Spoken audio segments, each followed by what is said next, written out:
Welcome back to Rock Guitar Confidential. This week, you made us teach it, but we actually liked it. Stay tuned. I like the that very upbeat "I Am the Antichrist" song. That was fun. Yeah. So I just discovered this new.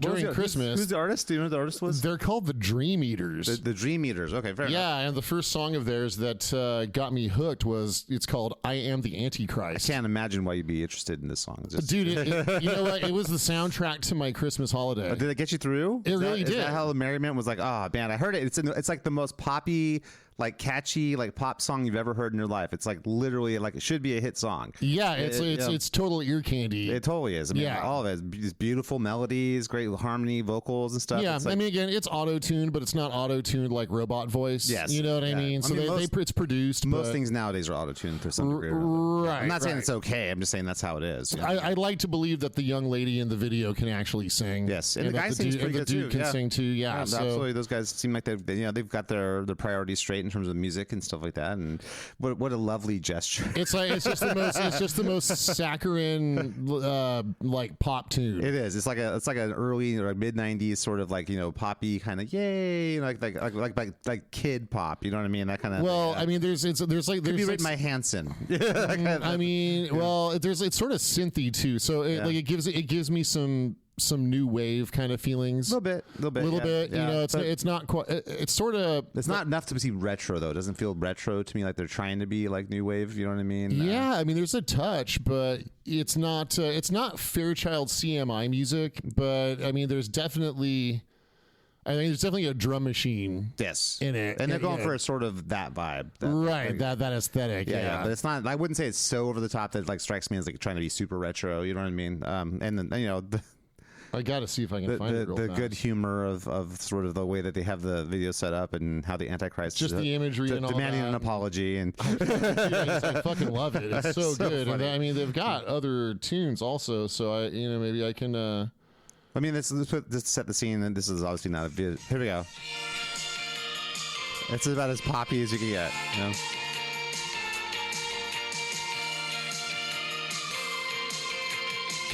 I mean, it could be kind of Katy Perry, maybe, or something. Yeah.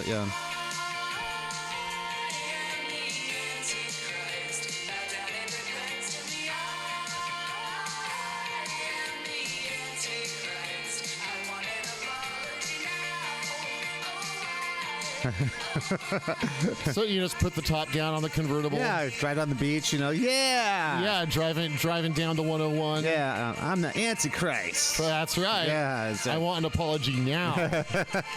Okay, Anyway, it's so good, and like the harmonies are well composed, and no, it's a good song. man, it's a well written tune, no doubt about it. I bet King Diamond wishes he wrote that.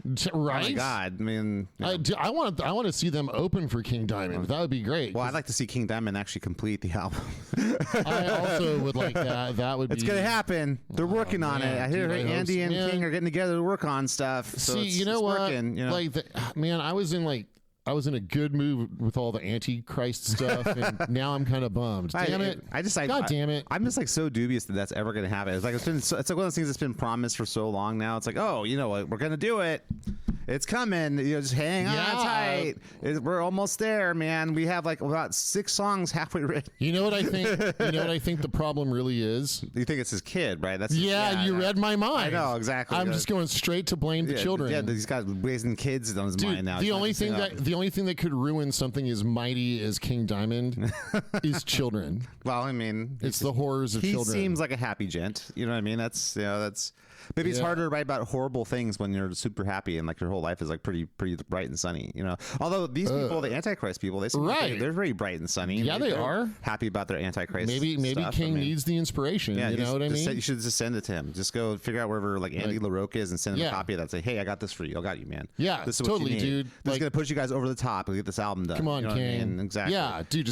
Just call up the old Antichrist. The Dream Eaters know where he is. I don't want to end up in a situation where like he passes away and then we have to have like AI I King Diamond finishing the album or something. You know what I mean? Oh God! Don't even begin to manifest that. Fuck. That's my fear. You know what I mean? Like, what do you for like 10 years, dude? I know. Yeah. I mean, it's like, dude, I have a former student of mine who's probably like now like married with children and stuff. Yeah. Well, I just said this is a student of mine that I had in like a stairway band. And yeah, it's been 10 years. 2016 was 10 years ago. Yeah, he's like on his second accounting firm now, and right. Yeah, no, like absolutely. Like grew up, moved out of town, moved back to town, waiting for the asylum or whatever it's called, or what's the name of the album called? It's called like 3 different things now. Wait, what? Oh, you're talking about the King Diamond? Yeah, album. I was just talking about my own mortality. Oh, okay. Well, that's always fun to talk about. Yes, but it's all which may be hastening. So just so everybody knows, this might be the last episode of the podcast. Just in case I like hemorrhage to death on the operating table on Friday. Ryan's got some surgery coming up, so he's gonna be just fine. Everyone knows he's gonna be just fine. I mean, this isn't my first rodeo, having a hernia patched up, but I mean, and I've had other surgical procedures. I've had my knee surgically corrected. I know I've been put under for other reasons too, but is anyway, this like recreational, or is this like something you have? Well, if you want the truth, both. But yeah, I mean, look, surgery's no big deal. It's just like dying. Yeah. Well, I don't know if I agree with that necessarily. You just cease to exist for a period of time. Yeah. Yes, except for dying is a much longer period of time. Yes, I mean, like dying's permanent, but I mean, like you don't dream, you just don't exist. Oh, I dreamed. So, I had surgery one like years ago. They must have not given you enough anesthesia. No, it must have been like as I was coming out of it or something. Because I remember having a dream. Yeah. Like, I was dreaming I was actually playing at Wembley Stadium in England, and I was like it was like on stage playing like fuck yeah, and then all of a sudden like and then I woke up and I could feel the pain from the surgery.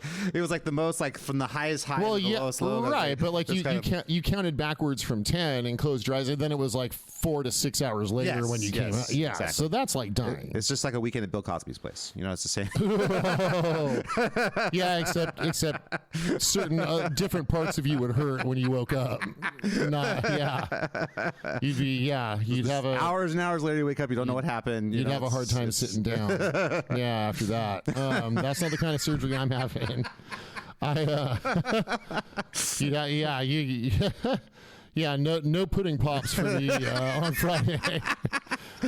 Well, come on. I'm going to pass on the pudding pops, and we're just going to go. Yeah. Right.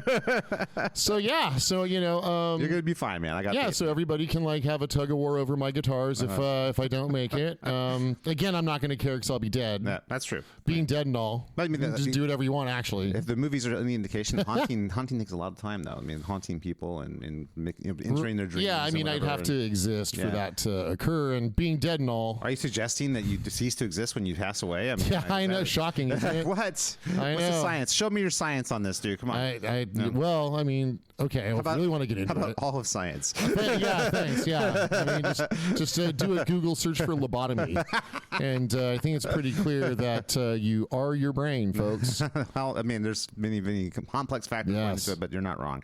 Speaking of complexity, let's talk about something that gives us joy. Obviously, Ryan and I both we teach guitar for a living, and one of the things we have to do, and this is something I'm going to kind of talk a little bit about, like my philosophy in this, because I don't think you and I agree on this. But we end up teaching songs quite often. Yeah, absolutely. Well, I mean, you have to. I mean, look, a person has to play some songs like stuff to get some inspiration and motivation. Yeah, I mean, I totally agree. From a motivational standpoint, but there's 2 reasons I'll teach songs. One is motivation, which is just sort of like, okay, this is going to make you want to pick up your guitar and play. The second is to demonstrate all the theory and technical things we've learned about. And like, see this right here, recognize and what see we're how it's applied, right? See the chord changes, see the modulation, see the scales, and how they apply to the chords. This is what they're doing. This is why they're doing it. This is the thing we learned before. This is how it's applied. Yeah, totally. That kind of thing. That's the value to me of learning songs. I personally believe that you can, because there's lots of people who come to me and tell me they're intermediate guitar players, and all they know is like 20 songs they've memorized, and they can play those songs really well. They got them down, but they don't even know what chords they're playing or what notes they're playing. They basically know nothing. They don't know what rhythms are. They don't know anything. They just know they've memorized these songs. Yeah, and they wouldn't be able to. They might find another song that's kind of that's like the same chord progression, but they wouldn't necessarily pick that out. But that's not going to make you a better musician. You're not going to actually learn music doing that. That's like trying to learn. I'm backing up your point. It's like learning like French phonetically and thinking you're speaking French or something. You know what I mean? You have to like understand the language. You know what I mean? It's well, actually, from the language perspective, if you were a French child, you'd be speaking French before you learned how to spell it. That's true. But I'm saying if you're an English speaker and you're trying to learn French, like memorizing phonetically French words is not going to actually make you learn to speak French. You know? Right. Or pick any other language. It could be German, Spanish, whatever it might be. Yeah, you have to understand how that language works. If you're Roji actually, tabimashita. Exactly. Hmong, whatever it might be. Japanese. I just said, that means apple 8. Oh, right. How about kamamwa? Dude, I don't know what's that mean. Kamamwa means good night, good evening. Kamamwa? Kambamwa. Kambamwa? What is that, Japanese? Japanese, yep. No shit. Yep. Oh, sumimasen. Yeah. Konnichiwa. How long until we run out of Japanese words that we both know? Yeah. But see, this is exactly demonstrating my point. This is actually demonstrating my point. Like, if you're going to learn Japanese, you can't just learn, like, random syllables and phrases. You have to understand how the language works. I just proved why we need to move to Japan. Oh, okay. Right? So that we can actually immerse ourselves in the language and actually understand your trap. it. Oh, my gosh.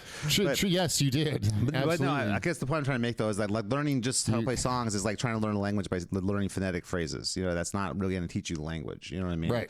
Now, that only matters if you care about being a good musician. If you don't give a shit about being a good musician, if you just want to play that song for that girl so you can look cool at the party, then I guess mission accomplished and we can move on. But yeah, which is fine. You know, not for me. I'm not for some people. I'm going to always insist that we go further than that when someone comes in. Well, I mean, so will I. If you're still taking lessons with me, you got to talk about something else, right? But well, I mean, dude, I always tell people like an endless well stuff. Like the well keeps going as deep as you want to go. Yeah, you know what I mean. And it's. But that being said, like, you know, I will use them as a means to an end. Like, okay, this is something that's going to help you stay motivated. This is something to demonstrate the tools we've looked at in a real world scenario that you can relate to. You know what I mean?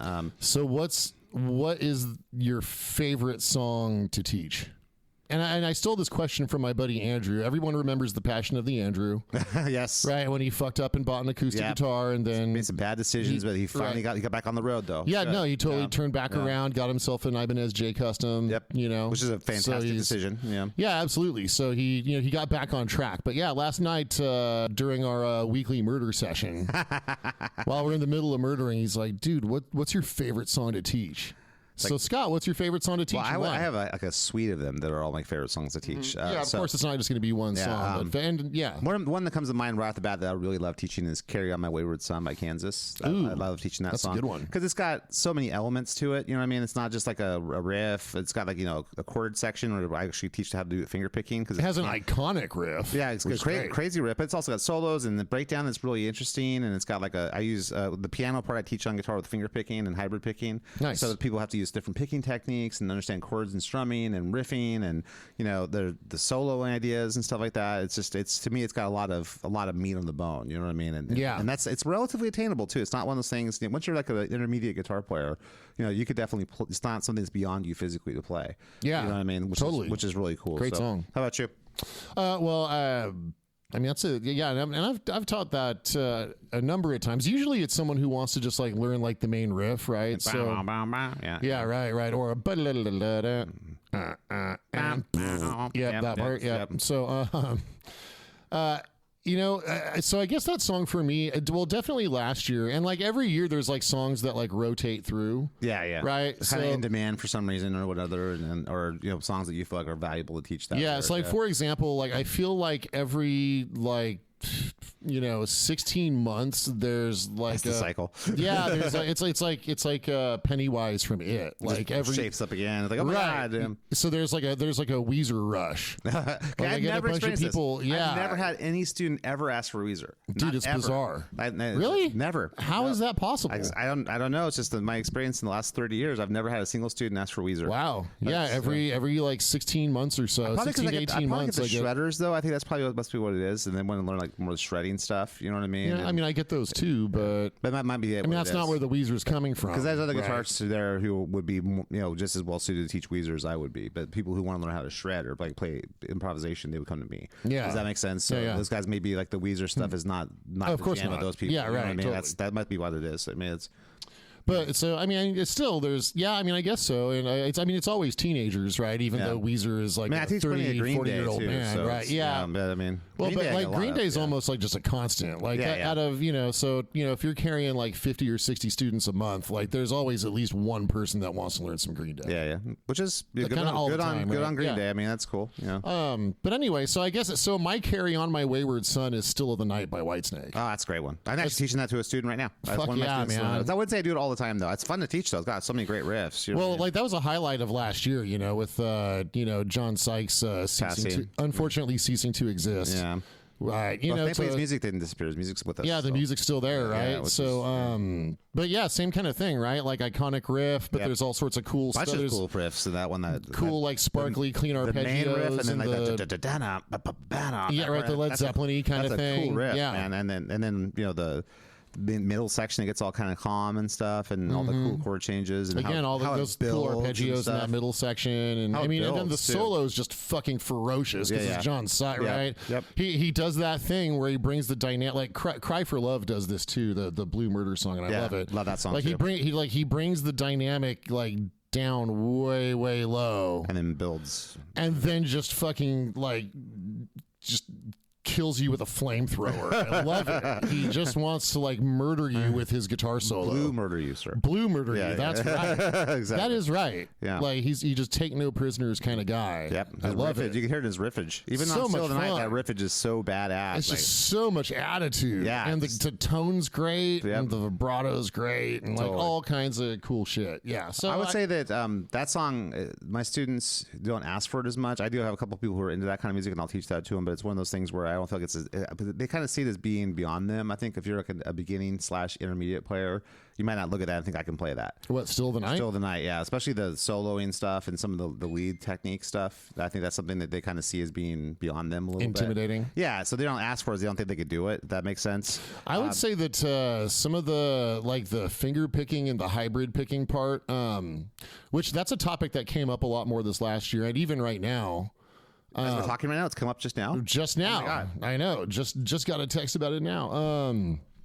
So I would think that like the finger style that's required for Carry On My Wayward Son would be like a little more challenging than like certain parts of Still of the Night. I don't know. I guess it's different for everybody. All of my students, by the time they've gotten to the point where we're working on those songs, they've already talked about hybrid and fingerstyle playing with me already. So they've got that sort of in the bag, if that makes sense. I mean, they've got some experience doing that. I'm not saying they've done Yeah, that, they're not just like totally. It's not like, whoa, I can't do that. It's like, well, they've already done stuff like that. So it's just a matter of, okay, we'll apply it to this. The bar chords that I make them play for that is more challenging for them because they have to play it as bars when they play those guys. So it's just A minor going to D minor when I go to that section. So I found a song I love to teach that builds those skills is Romanza. Oh yeah. I mean, it's fun. Great for getting like the beginning budding classical guitar kind of skills happening, which is that's right. Cool, Spanish folk song. There's a minor section, then there's a major section. You've got and like your barring skills have to be on point. Like there's some phrases where you're barring like all six strings. Doing full plants on the picking hand and stuff like that. It's that's really cool. That's right. Yeah, it's funny along those lines. If I'm going to teach another song, I'd love to teach for a lot of the same reason I teach "Carry On My Wayward Son," which is "Stairway to Heaven," because "Stairway to Heaven's" got all these different parts to it. They got some strumming, you got some finger picking and / hybrid picking stuff. You got like the heavy riffing kind of stuff. You got the lead. Yeah, like the solo is kind of it's Jimmy Page kind of free time. Yeah. It's that part I've always found a little bit challenging. There's nothing in that that's going to be intimidating to an intermediate player. Those are all chops that are readily accessible to them. You know what I mean? But explaining the like free timeness of the Jimmy Page solo, just got to work on the feel of it. You know what I mean? And also, I'm okay with them interpreting it in a way that's unique to them too. It doesn't have to be exactly like Jimmy Page's thing. Totally. Really, my heart of hearts feeling is it shouldn't be. It should be how you interpret it. You know? What I mean? Totally. And I mean, Jimmy Page probably never played exactly the same way. I can promise you twice. Yeah, right. So there's the solo on the album. Telecaster, what a fucking poser, man. Come on, man. He recorded that on a telly? Yeah, he played that solo on a telly. Yeah. Huh? Didn't know that. And then I never gave it any thought. And of course, he's well known for playing it on a Les Paul, but it's like, well, yeah. Huh. Yeah, so you're saying fun fact for all. Yeah, you're saying the song does not remain the same. It doesn't. No, exactly. Sometimes it has a telly. That's something that's funny. I've had students ask me about this before. Like, well, how's he playing that part? I'm like, well, okay, he's in the studio.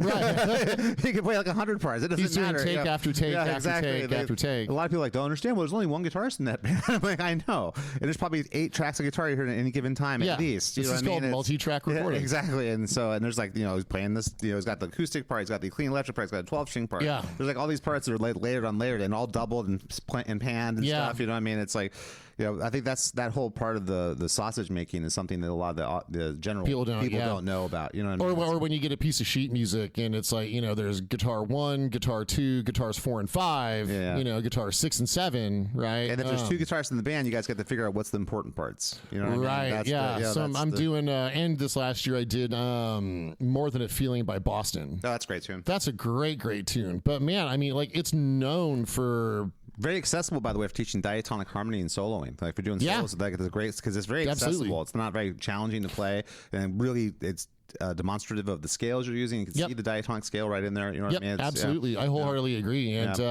like a lot of classic rock is like all pentatonic based. Like it's nice to have something that's diatonic. You know what I mean? That's right. And Thomas Schultz was more. I mean, he did some pentatonic stuff too, but he had and what Scott means by diatonic, diatonic means natural to the key, and you're using all 7 notes. Yeah. So in this case, he's thinking major key, or rather, you're not limiting yourself to just the 5 notes of pentatonic. Yep. Exactly. Yep, exactly. Cool. So we just learned something, folks. It's true. Nice. Yep, exactly. So, but that's something you don't see all the time. You know, that in that genre or that era of music, it's a very pentatonic heavy. You know, that's also, but that song also, of course, is. I mean, yes, of course, and it's also very. Known for, you know, Tom Schultz is a genius and he recorded that in his basement. Literally a genius. Yes, literally a genius. I'm not saying, I mean, he really is a genius, you know, and he recorded that first Boston album in his basement. Like it was done. And did all the music basically himself too. I mean, Boston was basically Tom Schultz and then Brad Delp came in and sang. Yeah, and so there, you know, so if you're reading the sheet music, the charts, I mean, that's one of those guitar 1, guitar 2, guitar 3 and 4, guitar 5 and 6. So I was just teaching Def Leppard's Women to one of my students the other day, and I was thinking that was how cool it is the way that they separate the guitar parts. Like this guitar is doing this guitar is doing that. It's kind of cool. They're not the same. I really dig that. You know what I mean? Rather than this is doubling. You know, everyone's the interplay between, you know, in that case Phil Collins and Steve Clark. Steve Clark, it's so cool. I dig that. And Phil Collins, man, he's so tasty on that record on Hysteria. Phil Collins' solos were just, he's got all the chops in the world, but his solos are so tasty and stuff. Yeah, and the way that him and Steve would kind of play off each other. Yeah. So even on the rhythm parts, they play off each other. It wasn't that good. Sure. You know, it's really, really cool. And Steve Clark wasn't like a real technical guy, but like listen to like Gods of War off that album. Like that's really fucking cool. Or even the solo to Armageddon It. There's like some really cool little things he's doing in there. It's a Steve Clark solo. It's very interesting and melodic and clever, and it's got cool parts. It's got chops enough to get the job done. Sure. But not like he's like, you know, gonna blow your face off with his amazing chops, but good enough. He serves the song, right? Exactly. And you know, he's got Mutt Lang. He had Mutt Lang there, you know, to get those great tones, right? Yeah. Well, he's like the guys putting it all together at the end of the day. They're just like mass produce. Here's these parts. You play this part. And I can tell you, like, we have 10 of these going. We're going to interplay them in a certain way, and it's all going to work beautifully. You know, that Steve Clark like Les Paul tone. It's got me, and I was already thinking about it because I've been listening to Billy Corgan's podcast. He's a really good interviewer, that Billy Corgan. He's actually very articulate. He really is smart guy. He's interviewing Gene Simmons on the first episode, and his whole thing was to try and convince Gene that like Kiss was musically better than Gene thinks it was. It's really clever, but I'll tell you what, like, he's like, this is just a big thing to sell lunchboxes. I'm telling you. Yeah, that's kind of that's sort of his thing, right? You know, Gene just is all about the dollar signs. He'll tell you. I mean, you know, mad money. Anyway, yeah, and so, but there's like a certain kind of like dry, like Les Paul tone that's on like the, you know, on those those makeup era Kiss albums, right? And even beyond that, that's also kind of similar to what Mutt Lang coaxes out of Steve Clark. Sure. That I just really, really dig. That's kind of it's almost like a lost tone. Like I don't hear that on stuff anymore. It's a very like 70s Les Paul plexi kind of tone. Yeah, I just think that once the high gain sound became the main go-to sound, people just weren't as interested in that sound anymore. I think is what it was, you know, because I understand why it had a big meaty kind of ballsy kind of thing, and then that was more like a subtle. It was like more of a subtle tone. You know what I mean? Those kind of sounds. Yeah, like think about like the intro to like Bringing On the Heartbreak. Yeah, right. With like that Les Paul tone, with, you know, like again any number of like Kiss like Les Paul tones. Yeah. I don't know. It anyway, was a little bit more mid-rangey, a little less gain. You know what I mean? Yeah, like it's dry, but it's like it's punchy, right? Yep. Yeah. But So it's anyway, not as big though. It's not as like full as the other sounds we kind of come. it's not as spongy. Yeah, you know what I mean. I Yeah. think that's partially why. Because once the brown sound became the thing everyone was chasing, there's like more gain. So Steve Clark is articulating that old school tone, I think. Yep. You know, But it's funny if you look at Hysteria, that couldn't have been more cutting edge in the way that they were putting that album together. I mean, absolutely. at that time. I mean, it's really probably I don't know if it's ever been matched since. Like as far as like the production, it's just not even by the band themselves. yeah, but by anybody. You know what I mean? Well, they re-recorded Hysteria. No, I know, but I'm saying like that was like a high watermark of album production in my mind. Like Agreed. the Hysteria Yeah, album. changed everything. Yeah. It's. I mean, I've never heard anything since from anybody who's been at that level of production. You know what I mean? It's. I mean, I hear it was, so like if you're playing like a triad, like a chord, like a major chord or a minor chord, Mutt would like just separate out every note and then record it on a separate track. I'm familiar with this bit of folklore and mythology. Phil Collin did an interview and he talked about that, and he said it was only on the sus part on the Hysteria song. So he had them record the notes one at a time on just that one part where it was the D sus 4 part. You know what I mean? Okay. So he said that's the only time they did that. So, but somehow it got like extrapolated And that's on Hysteria. out in the song itself. Okay, got it. Yeah. Okay, got it. Yeah. That part, that little D sus 4. D sus 4. Yeah, and then like C add 9. No, C add 9. Is it C add 9? Yep. Okay. C add 9 without the G and the E. And then it's like G over B, right? Then it's C add 9 G D. So it's D sus 4 C add 9 without the G on the bass on the high E. It's just the open high E instead of the G on the bottom. And then does that 3 times, and then C add 9 G D, and then it goes to the chorus at that point. Okay. Yeah. So. And that's I can't understand what the chords are. I think it's E minor, C, D, or something. I can't have to go back. Anyway, it's not to giving out all the chord progressions. All the songs. I used to play that song in a. I'm trying to remember too, but it's been a long. But I mean that part, the da da da. Yeah, that's the part that they did the one note at a time and multi-tracked it. Is that because Nice. he said even if you're what Phil said is like when you strum, even if it's strumming the chord all at once, there is a little bit of arpeggiation. That's it's right. not exactly Right. at the same time. Yep. He said that Mutt was obsessed with having it to be exactly at the same time. He wanted everything to hit exactly the same time, which you could just like finger pick it or hybrid pick it. I guess, yeah. If you wanted to hear all those, but he wanted the sound of the simultaneously. pick, though. He wanted that strike of the pick too. Okay, so that's got it, part of what. percussiveness, To me, it seems like it would have been fine if he didn't do that. But that is an iconic part. I mean, it's like the super chimey. You know what I mean? Like the church bells are ringing. I don't know that was like the thing. I just sometimes people just get stuck on something and go, "Oh man, it's got to be that. It's got to be that." Yeah. But it would have not. If no one had ever thought of anything other if they didn't do that. It's like it's a great song. It's not a great song because they multi-tracked that part. You know, what I right? mean? It's a great song because it's a great song. Yeah, exactly. So. So speaking of great, like, are there any songs that you taught this last year? I got one more. Oh yeah, okay. Yep. Hot for Teacher from Van Halen. Oh yeah. I love doing that because that gives people a sense of accomplishment when they're doing they'll do the intro, the tapping and then part, the solo with all the because the solo sounds like you're ripping someone's face off with that solo. Yes. But it's much more attainable than people think. You know what I mean? Right. It sounds more difficult. A lot of like Eddie's stuff is like playing the same like finger grouping or shape like across a position. Yeah. Oh, but even like the bluesy stuff he does, it's got a lot of hammers and pulls and it's unique, but he'll throw in tapping and bars so it doesn't sound like it's as bluesy as it is. Does that make sense? It's very blues. Some of it's really close to Ace Frehley. I mean, Eddie's a very like a more pentatonic player than people think. But because a lot of the more burning stuff, like I'm the One and Ice Cream Man, he's doing these symmetrical patterns like quickly in 6 tuplets and stuff like that, and that's something that it just doesn't sound bluesy. And even with the tapping and doing some of the arpeggio stuff he does with the tapped arpeggios and the pentatonic tapped arpeggios and stuff like that, and then when he's sliding between positions and stuff, and then the bar, the harmonics, all that stuff kind of gives it the impression that it's not. Lots of parallel notes in those pentatonic patterns. So lots of like fourths and fifths, and fifths and fourths. Yep, and that's almost kind of jazzy. Well, he's also doing things like where he's doing like when he's tapping sometimes a fifth or seventh above what his left hand's doing and stuff. So it has these bigger impressions of these more complex harmonies going on, and then sometimes he's just straight up tapping arpeggios because they're wider. Sometimes he's just tapping arpeggios too, and doing sus arpeggios and then the major and minor triad arpeggios and things like that. And he's just doing it by ear. I'm sure. I guarantee Eddie wasn't thinking like, oh yeah, I'm going to do a C sharp minor arpeggio, and then I'm going to go up and do this suspension and then go to this other part. It's a great example of if you just spend time with the guitar in your hand. It's like if you put like enough monkeys in a room with typewriters, they'll eventually like type Shakespeare. Yeah, exactly. Like if you just spend time with a guitar in your hands, you're going to like through trial and error like discover some stuff. Yes. Now if you're a genius like Eddie Van Halen, there's just going to be an unending well of awesome stuff. Yeah, exactly. Well, just stuff no one ever thought of or did before him. You know what I mean? And that's I think pretty. I can go on and pontificate for days about Eddie Van Halen. Wait, are you really? I didn't know that. Scott, what? But No. I mean, me and every other guitar player who grew up in the same era as us. Yeah. I mean, it's like it's just what he just was so amazing.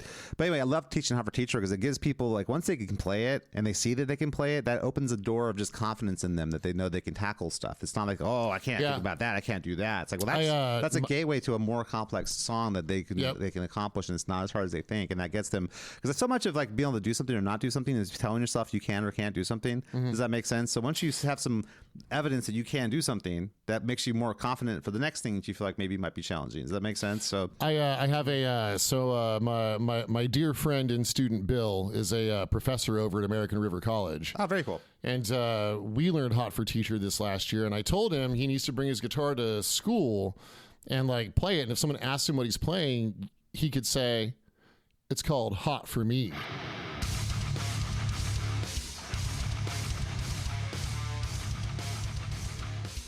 Thanks for listening to the Rock Guitar Confidential podcast with Brian and Scott. Please make sure to rate, review, and subscribe to this podcast. Now back to the show.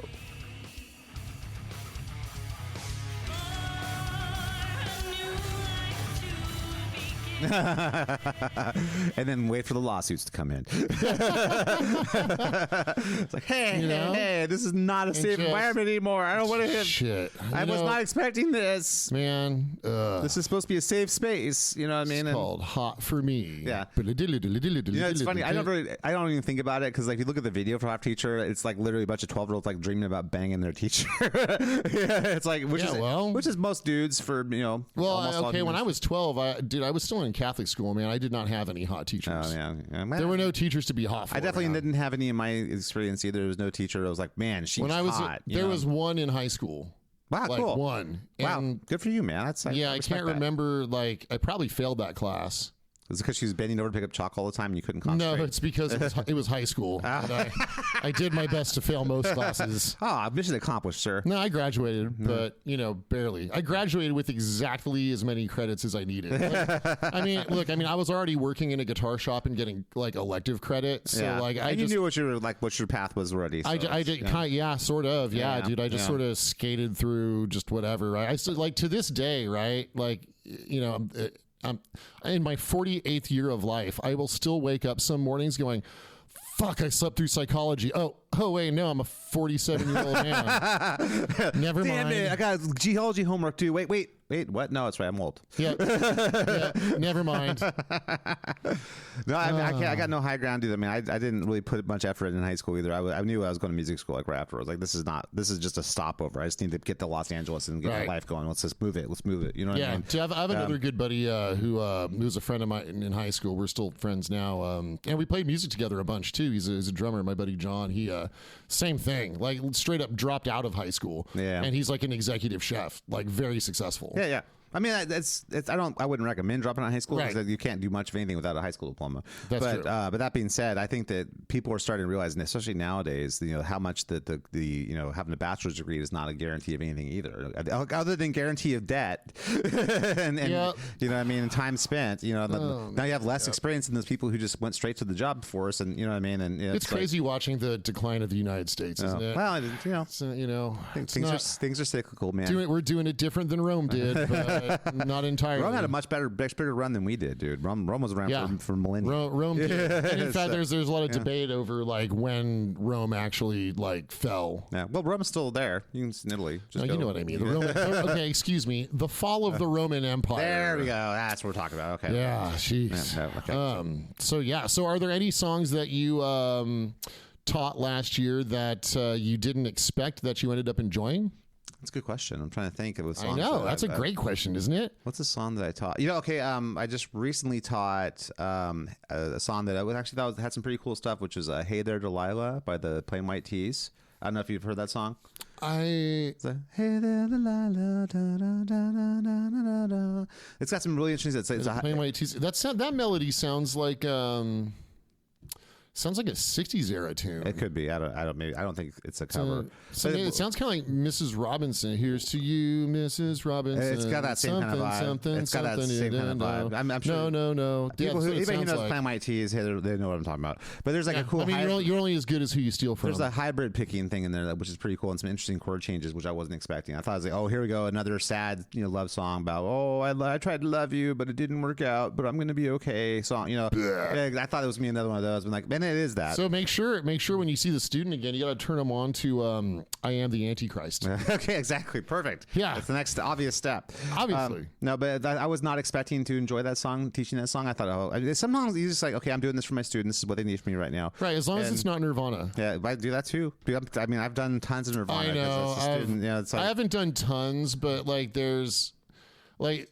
I mean, the only song I tell people I'm not teaching them is Seven Nation Army. Someone asked for it. I'm like, nope. There's millions of YouTube videos. Go watch those. I am not putting myself through that kind of hell. You know what I mean?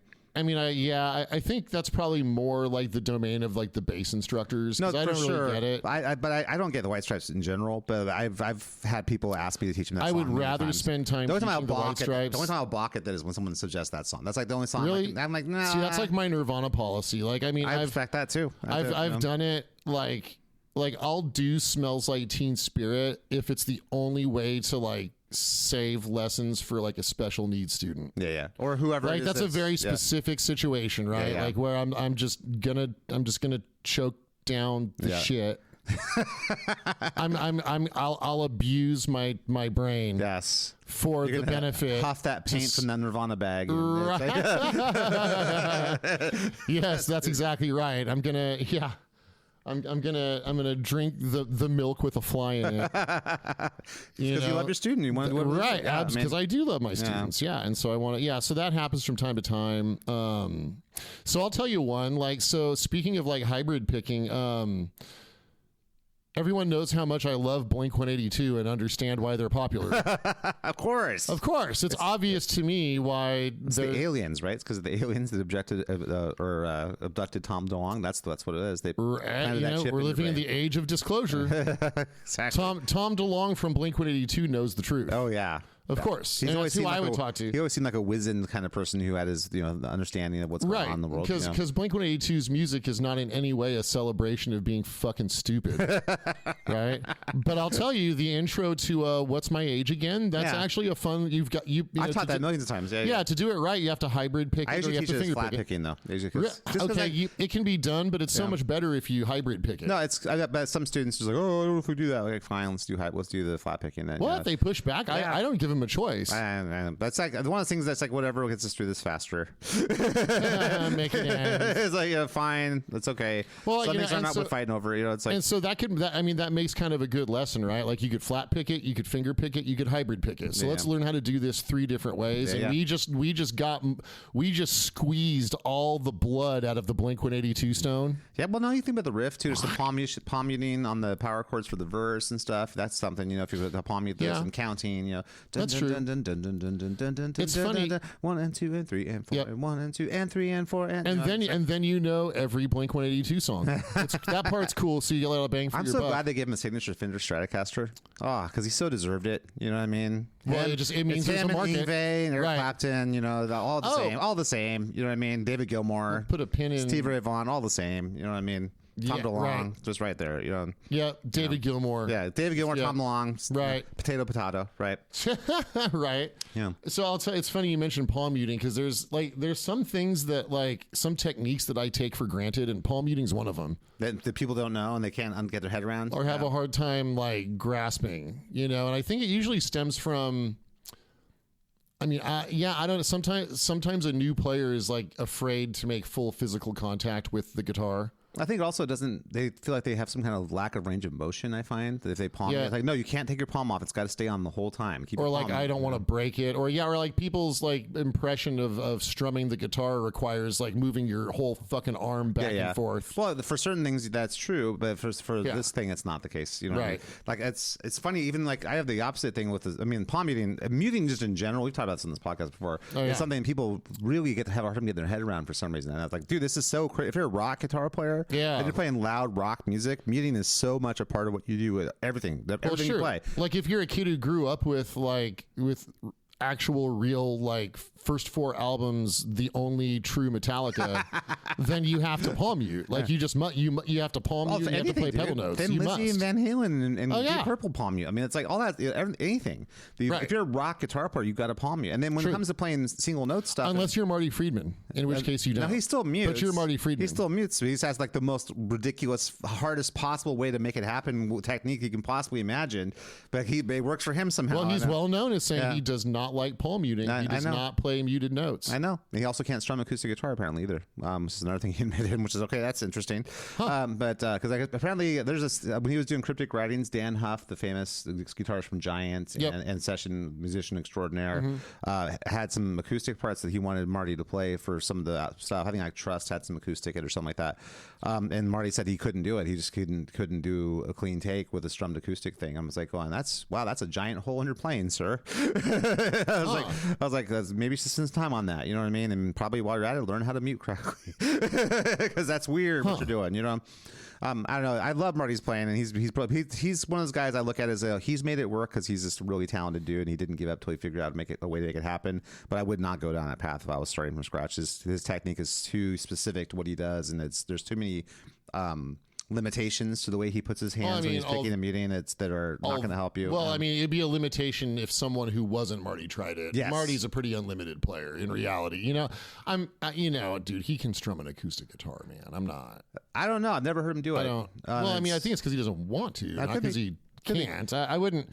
It's not as easy. I don't think there's anything Marty can't do. I'm pro Marty Friedman. I also pro Marty. I'm way pro Marty. I just think that I kind of value like being a well-rounded player, though, and then not everyone does, and that's fine. Everyone's got to do their thing. Not everyone thinks that it's that important, to do certain. I mean, things. it's better to be good at one thing than to not be good at anything. That's true. But if you're great at one thing, that doesn't mean you can't be also good at a bunch of other things too. You know what I mean? Well, and then it's important. I look at a guy, to be Steve good Lukather is my example of that. Because Steve Lukather is a fantastic rock guitar player, an amazing soloist, but he could also play R&B like a boss, country, or, he's blues. one of those guys. I mean, it's like to me that's what you should be aiming for, is a guy who could do anything.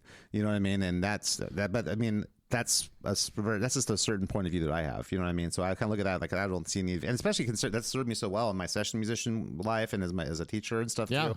Like you should be able to do all those things. And being a teacher forces you to be able to do a little bit of everything. Yeah, exactly. Which is fun. Because you got to take whoever walks through that door and wherever they're understanding of what guitar is, and you have to kind of make it work with what you got to teach them, and you got to try and customize as much as you can to what's going to suit this person. You know what I mean? And so to that end, so I've been teaching the solos from Comfortably Numb lately. I'm really enjoying it. You know, the first one especially, I look at that as a great example of a composed solo versus a improvised solo. It's a composed solo. The first solo is for sure, but the second solo, there's definitely a lot of you can tell it's like a take. This is like take 6 mixed with take 7 or something like that. It's like, whereas the first solo is completely composed. So and the first solo, is really a good like juxtaposition. Like this is an improvised solo or just something he just did a bunch of takes. Yeah, it's a good observation. And this is a composed solo where everything is like exactly perfect with the indie notes and everything. The use of arpeggios, where he lands on the end note that leads over the chord. Yep, that's something he clearly composed. And all the control required to articulate all those bends and the vibrato too. Yeah, it's such a huge part of it, man. And so you just nail it. Like that's been teaching vibrato is difficult.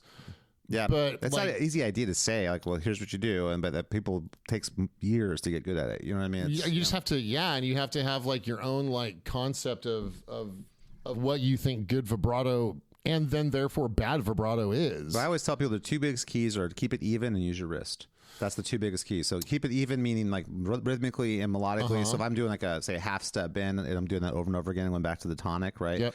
You got to make sure you're consistently doing a half step or a whole step if you're doing a really wide vibrato, whatever it might be. Yep. Make sure that stays consistent and you're rhythmically playing in eighth notes, triplets, 16th notes, something like that. Yep. And then use your wrist. That should be your fulcrum for making it happen. It's not a finger technique. It's a wrist technique. So you're turning your hand like Paul Gilbert says, like you're turning like a doorknob back and forth. Exactly. Right? It's coming from your wrist, not your fingers. And that's the two keys. You got to stay within that. But then within that, and also I teach a lot of whammy bar vibrato too, because I use a floating trim whenever I play it. So, and that's a different kind of vibrato, but it's equally cool. And I look at guys like Alex Lifeson and Steve Vai and Satriani. Lifeson's vibrato, but his bar vibrato, suspect his whammy bar vibrato is really interesting. The way he does the bar vibrato, it's actually really, especially with the chords. It's okay. Really cool. Yeah, I can like Tom. I'm thinking like Tom Sawyer's solo. He does some pretty serious like bar vibrato on that, but.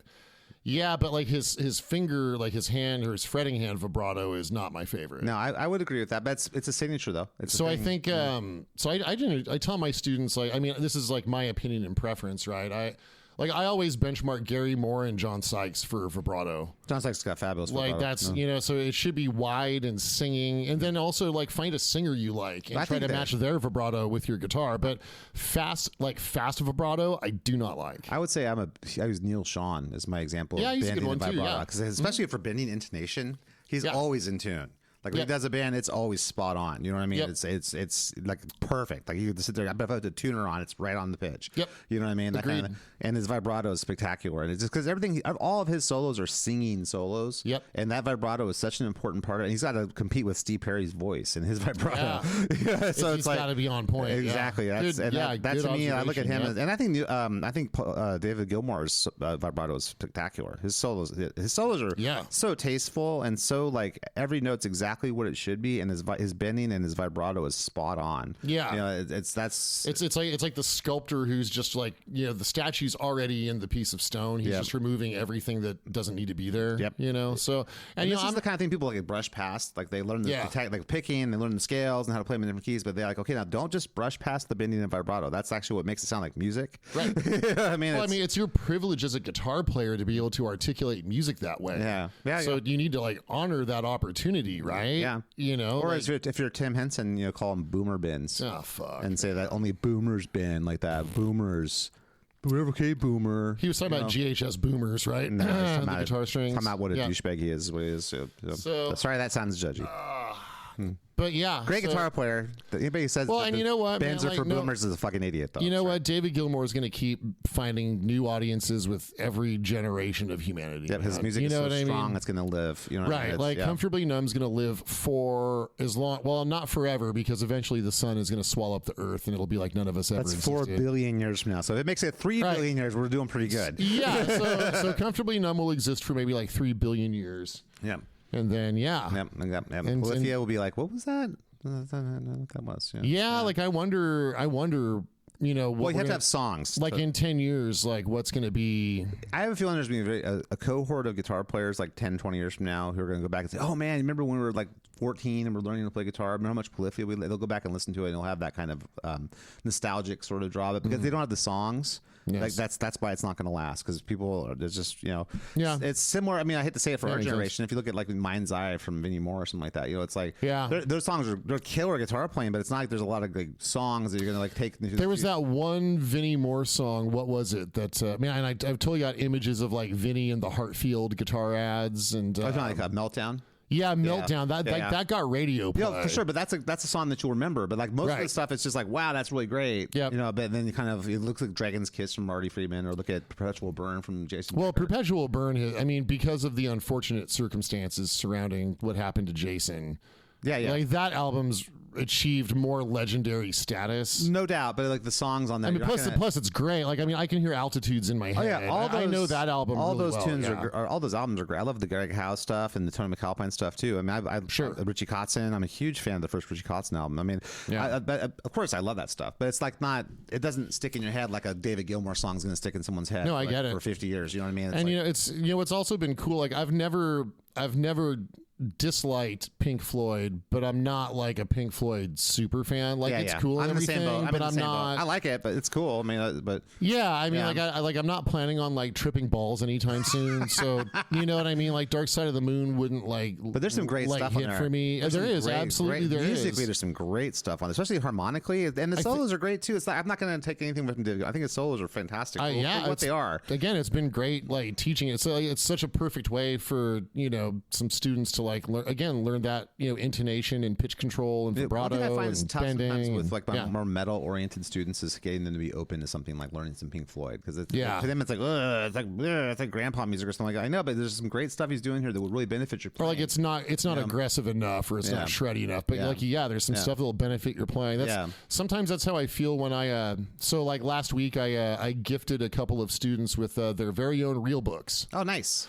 Yeah. Very, very kind of you, by the way. That's very sweet. Oh, they earned it, man. I mean, they made it, they're teenagers and they made it to the place where like, we're going to work on some real book stuff. And actually, you know what? Tommy Armstrong was very generous and he bought me my first real book. So I'm just passing on, I'm paying forward that generosity. Yeah. So it's kind of, I don't know. I feel like it's kind of a cool thing when your guitar teacher like gets you your first real book. It's just a thing that shows that you're invested. That's cool. That's I'm totally. cool. Oh, thanks, man. No, that's just like evidence, like more evidence, further evidence that you're invested in their growth as players. Oh, that took me man. a long time to get used to open to learning jazz. I got to tell you, once I was in school, that it was a journey for me. Because I just I've always struggled with like my feelings towards jazz, because I remember thinking like all my musician teachers in school who I really respected were understood and liked jazz and would give me advice like you should become a jazz musician or learn jazz. And I remember thinking, all right, yeah, I should do this. And I studied it for years and years and years. And then, it kind of, I just gave myself permission to realize I don't like jazz. Yeah. I mean, and the way we're doing it, I mean, we could, we'll just pick a letter from the alphabet and turn to that chapter. Yeah. Because it's, in some ways, it's kind of like a harmony, chord quiz. learning charts, that kind of thing. That's Well, I mean, for us, it's like, okay, well, there's the first chord, right? It's A minor 7. Okay, so what's one way you could play that? And they play it. Okay, what's another way you could play that? And they play the next one. What's another way you could play it? Right? I use it, strange enough, for everything I just said for teaching jazz improv. I'll say, okay, let's look at each chord and let's just take this one chord at a time. I got A minor 7, and it's going to go to an A flat 7 sharp 5 to a G major 7. So what are we playing over each of those chords? And then okay, so we're going to play Dorian over this one, and then over the A flat 7, we're going to play the A flat altered scale, and we're going to do G Lydian. There you go. And we're going to kind of go through and look at those different, and then where would those scales be, and stay in the same position, that kind of thing. And then we'll go through. We'll just kind of take a section of the tune or something, because very often it's essentially atonal. Right. You know what I mean? Right. Exactly. So, atonal meaning it's like not in key. Yeah. Exactly. So you're just going to go, okay, we're going to, with all the things we've learned, let's learn to do that. This is why we did the melodic minor scale, so that you can learn the altered scale. So when you have an A flat 7 sharp 5 chord, you can understand what that works. And when you're playing a chord progression like that, like where like stuff's all like scrunched up like together, right? You can see all the little tritone substitution. Yeah, all the little melodies that are occurring, like in parallel. And anyway, that's something that I will use the real book to because very often when you're learning these advanced jazz improv ideas, the inevitable question comes, and I understand it because I probably have the question myself. Like, well, how does this work in real life? Well, I know it influences the way I compose, metal stuff. I mean, there's going to be some weird moments on X Ages too. Yeah. Exactly. Just between you and me in the studio. Like, oh, God. Yeah, right. Why do you have no pants on? What happened? I know. Dude, this isn't the arrangement we had. Well, I mean, the truth is, and anyone who knows me knows, I never wear pants. Trust me, I can attest to this. Oh, my God. That's right. You have no idea how many awkward moments we've shared. But no, because you have a phobia about cargo shorts. Exactly. Shorts are just, You're just like, those are way too practical. Exactly. Well, but you put things in those pockets. That's not right. I know. That's not what Jesus told us was okay. But, well, he didn't have pockets. He just had robes. That's true. Yeah. He's free balling it most of the time, I assume. Free balling it for the Father. Oh man! No, but I look at that. I look at jazz. That is a good example of how to teach jazz. Because I mean, what's funny, and I'm very much contradicting myself, because I don't like jazz, but I do feel like jazz is a valuable thing to learn, and it can, and like you just said, can inform your metal playing. Yeah, isn't that weird? And you can take things from it, and you can use it in a way that's cooler. Yeah, right. No, I'm with you on that. Absolutely, and make it more rock. You know what I mean? And it's. I mean, you've got to know your chord extensions. Yeah. And you've got to know like different voices. Well, I guess you don't gotta know, because there's people who are. I mean, Eddie didn't sit down and play like E flat 13 chords or something like that, but he could have, and it would have made his playing more diverse had he done it. It's like, I don't know. I think being open minded as a musician is not as easy a thing as it is to say. Like, I must be open minded. Like, that's not something that just comes naturally to most musicians. They kind of have their thing they like, and they stick to that thing they like. Right. Or like, there's like, I'm on a mission to make this kind of sound, so I'm going to make this kind of sound all the time. But we lose sight of the fact that exploring other genres and stuff will influenced the genre that is our favorite. I was lucky in the sense I always loved like funk. And I always loved blues, me too. and I always loved blues, and I thought like traditional country like guitar playing was cool. I thought it was great. I remember listening to Albert Lee playing, like, holy shit. Yeah. You know what I mean? I thought that was great. And my teacher Steve Travato when I was in music school was another amazing country guitar player, and Yep. you know, R&B. I mean, I thought all that stuff was great. I loved all that music. You know, Dude, jazz was just way down the list. 'Cause Yeah. it's like, it didn't have the thing I think it's honestly the atonalness and the lack of melodicism that I think is what. I mean, not that there's not melodicism in jazz, but it's not like it's not diatonic, so you can't like the melodies aren't what you would expect. Yeah. It's like you're not going to be typical humming melodies. Well, and, you know, conversely, you know, I shocked a student of mine last week. I love Pet Shop Boys. I love 80s. So do I, though. 80s synth pop. Yeah, I love that stuff too. Yeah. All that Fairchild CMI stuff, right? Like, I mean, just melodically, it's great, and you know, it's still fun to listen. It's fun to listen to music that doesn't have guitar in it every now and then, but it's still as like a palate cleanser. You know, like the Dream Eaters. Yeah. You know, I gotta listen to a little "I Am the Antichrist." To just kind of like palate cool. cleanse. I like the that stuff too, and then there's usually even like in a lot of the '80s like synth pop stuff. There's still guitar playing in it usually. You know, I think like Tears for Fears is an example. Oh yeah, like that. You know, I think there's actually some pretty great guitar playing in that. You know, like for my personal taste, I just like high energy stuff, right? Yeah, like I was like, I mean, maybe I just need more.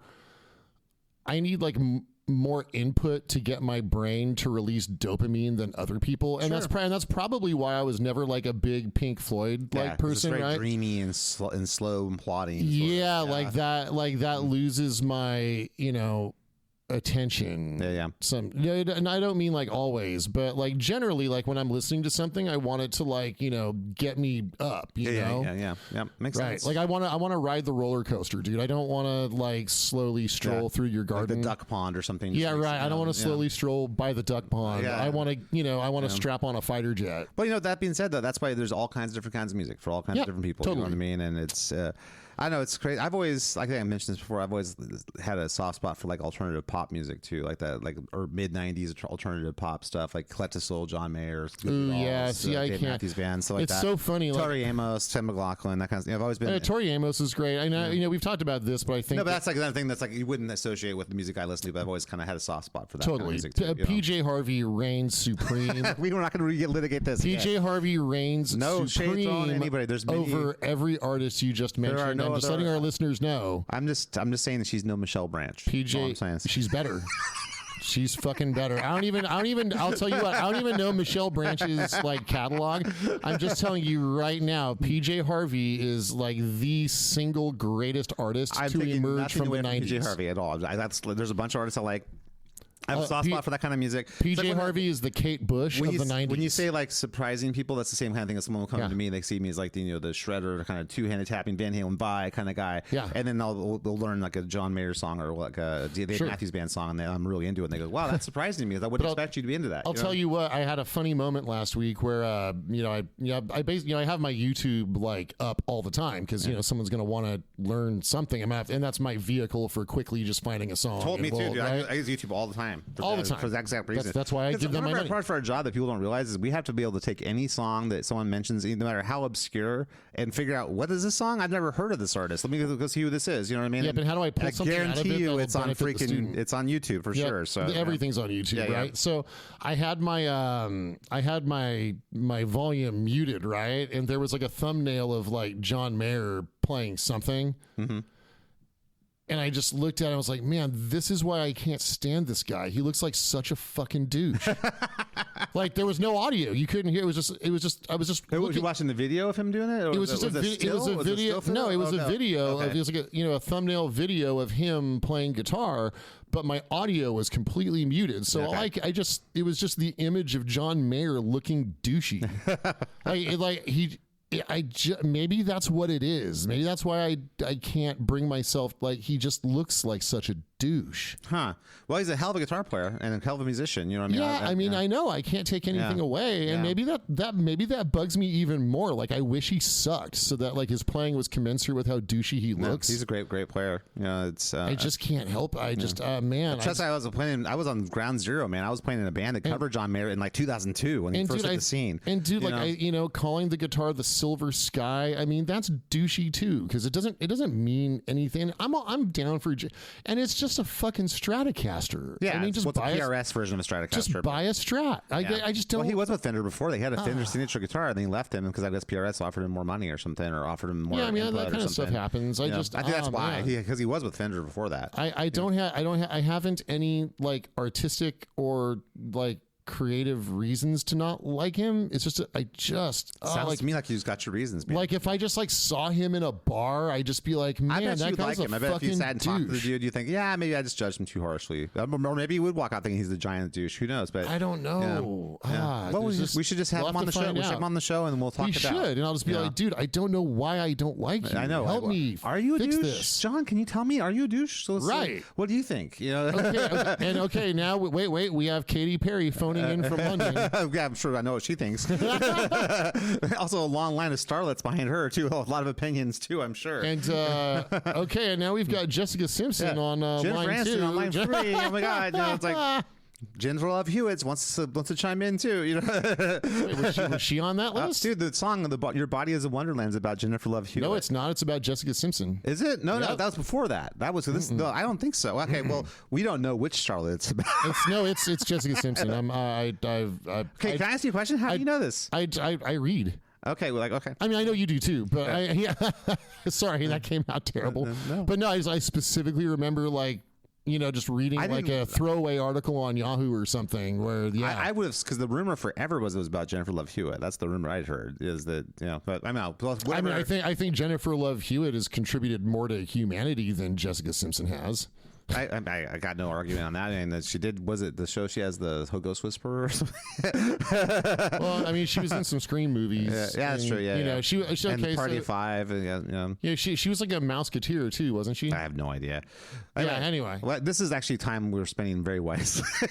Which starlet's this song about? Yeah. I think it's this one. It's like I think his guitar playing's fine. I don't have any. I'm indifferent to. Yeah, you know what? Oh, and you know what? He does the grabby thumb thing. He puts his thumb over the fretboard, and that bugs me too. Yeah. So that's another thing that bugs me. All right, well, we'll come back and then we'll talk more about the laundry list of things about John Mayer. I just feel like whatever genre he's in, I feel like there's someone better you could be listening to.